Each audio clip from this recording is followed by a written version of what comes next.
আসসালামু আলাইকুম এভরিওয়ান, সবার কি অবস্থা, কেমন আছেন? চলে আসছি সন্ধ্যাবেলা একটু ঘুরতে পতেঙ্গা সমুদ্র সৈকত। ওই যে সমুদ্রের দেখা যাচ্ছে,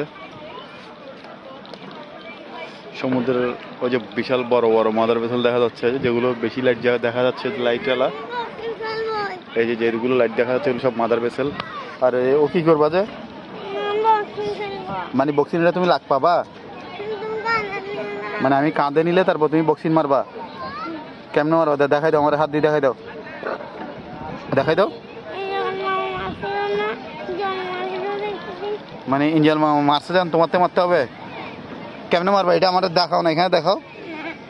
হ্যাঁ, জোরে করে মারবো যে।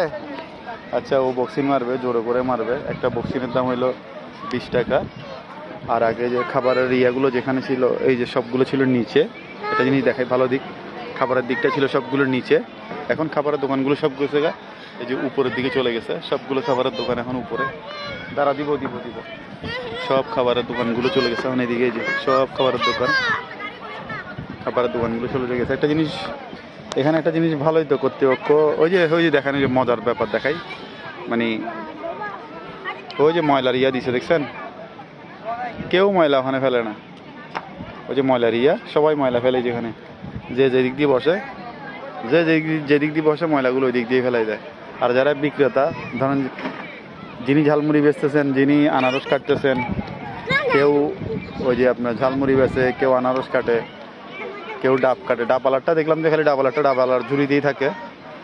আর বাকি যাদেরগুলো আছে কারোই ঝুড়ি নেই। প্রতিটা বিক্রেতার পাশে একটা ঝুড়ি থাকা দরকার, এবং ঝুড়িতে সে তার ময়লাগুলো সে ঝুড়িতে রাখা উচিত, তাইলে পরিবেশটা সুন্দর হবে। কারণ আমাদের সৌন্দর্য যদি আমরা রক্ষা করতে না পারে, হ্যাঁ দেখাও দেখাও দেখো বক্সিং দেখাও, মারবো তো। আমাদের সৌন্দর্য যদি আমরা ঠিক করতে না পারি তাহলে কেমন হবে বলেন? এত সুন্দর একটা জায়গা, সবাই ফ্যামিলি নিয়ে আসে বসে, যে রঙিন পাথরগুলো কি সুন্দর হয়ে রয়েছে, কিন্তু প্রতিটার পাশেই ময়লা আবর্জনা, একবার মানে টালা আবর্জনা। এই যে এখানে ফুল গাছ লাগানো ছিল, এখানেও বড় সব ময়লা চলে আসছে। এখনই দেখেন এই যে ময়লা, টিস্যু ফেলাই কি অবস্থা করে রাখছে। কথাই আছে, পরিবেশ পরিচ্ছন্ন ইমানের অঙ্গ। তো যাই হোক, সমুদ্রের গর্জনটা শোনাইতে পারতেছি না দূর থেকে, সমুদ্রের গর্জন, যেহেতু এখন জোয়ার নাই। জোয়ার হইলে বিশাল আকারে ঢেউ থাকে, গর্জন হয়। সবাই সমুদ্রমুখী, চেয়ার আছে, চেয়ারে বসবেন, খাবারের অর্ডার দিবেন, ওরা এই দোকান থেকে খাবারগুলো এনে দিবে। প্রতিটা দোকানের আন্ডারে চেয়ার আছে, এখানে এই চেয়ারগুলো বিছিয়ে রাখছে উপরে। আর যে গাড়ি আছে, একজন 50 টাকা করে, সব গাড়িতে চড়তে পারবেন। দুই সাইডে আছে, উপরেও আছে, নিচেও আছে। চলেন, আমার ছেলে বলে বক্সিং মারবে, তার অনেক ইচ্ছা।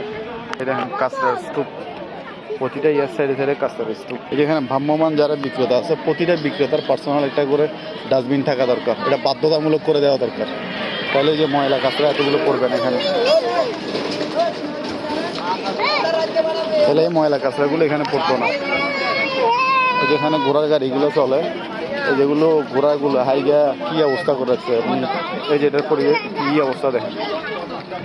ওই যে আমার দোস্ত, দুইটা ফরেনিয়ার চাইনিজ, ওরাও সৌন্দর্যটা উপভোগ করতেছে, সমুদ্রটা দেখতেছে। এই দেখেন ময়লার টাল।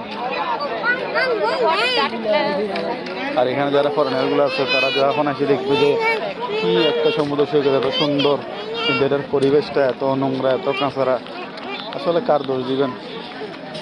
কারণ সবারই দোষ আছে এখানে। আর এই যে যারা ভ্রাম্যমান দোকানদার আছে, সোজা কথা, আমার সবার বাধ্যতামূলক একটা দরকার। এই যে যেমন ওনার আছে, এটা ভালো লাগছে, যে সে একটা রাখছে সামনে, চমৎকারভাবে একটা রাখছে।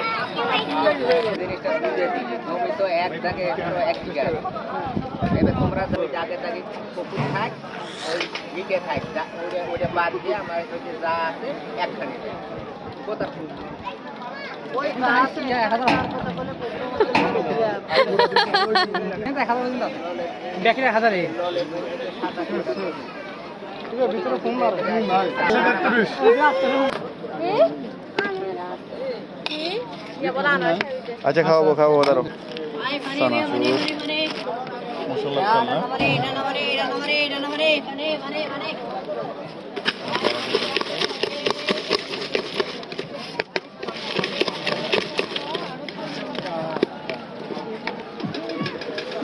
চমৎকার একটা ঝালমুড়ি। সেই তো সবাই ভালো থাকেন, সুস্থ থাকেন। ভালো লাগলে আমার টেস্ট আমার চ্যানেলটা সাবস্ক্রাইব করে রাখেন, নতুন হলে অবশ্যই শেয়ার করে দিবেন, ভালো লাগলে ফলো করে দিন। আল্লাহ হাফেজ। এত উঁচায় যদি প্লেন যায়, এটা কিভাবে ফুটবল লাগে আমি বুঝলাম না। কদিন আগে ভাইরাল হয়েছে একটা, ফুটবলে একটা টুকা মারছে, আর ফুটবলে এটা বলে যে আর টু হইলে প্লেনের গায়ে লাগতো, সব ভুয়া খবর।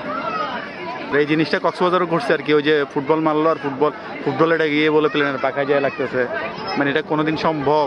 হ্যাঁ, এটারে পুরো ভাইরাল করে বলছে মানুষে, বুঝে না কিছু আন্তাজি ফান্তাজ। এরকম সুন্দর একটা পরিবেশ সাথে এরকম সুন্দর আনারস, বাহ, সে এরকম না। কে খাবে এটা? আরিশ খাবে? তোমার অনেক প্রিয় না? কিরমিটিরমি সব যাবে গা। ঠিক আছে, সবাই ভালো থাকেন, আল্লাহ হাফেজ।